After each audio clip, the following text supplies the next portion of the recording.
My name's Ashton Newhall. I'm with Greenspring Associates, and I'm the co-managing partner.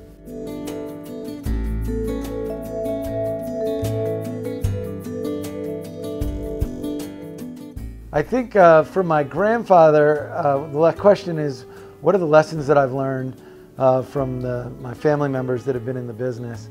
And I can remember a conversation we had around the dinner table when I was quite young that went to something to the effect of, can you time the asset class?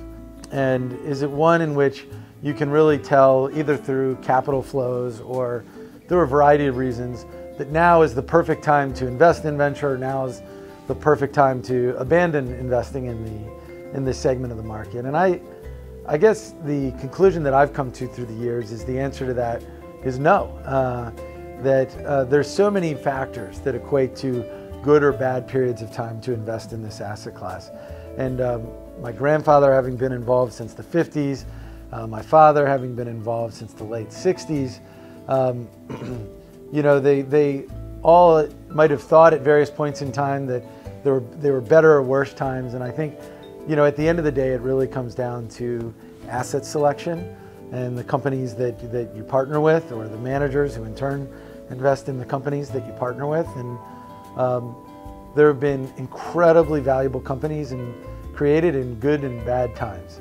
And at the end of the day, you're either going to be a participant in those outliers or you're not. And so you need to find entrepreneurs, or you need to find management teams that are backing entrepreneurs that are skilled at finding those outliers and good, bad, and even in different times.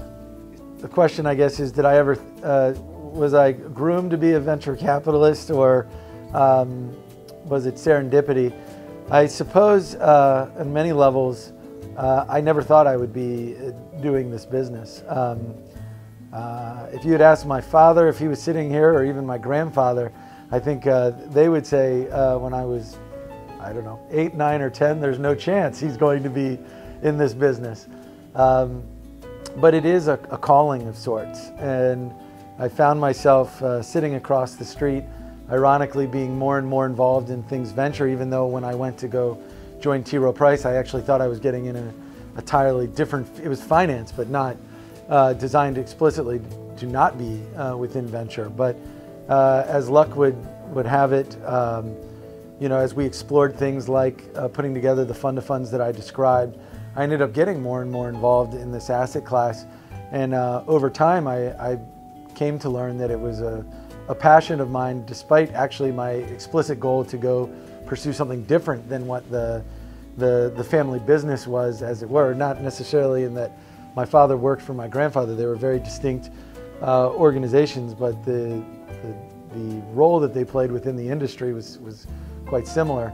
I'd say that there is a significant distinction, though, between what they did and what I do as a provider of capital to funds, and coming in at a later stage. I often say that what they do, I think, is I have great admiration for this notion of being able to see around the corner, identify paradigm shifts before they occur, and financing them at a seed stage. That's a very different business than the one that I'm in, and I have a lot of respect for what they've been able to accomplish in their careers.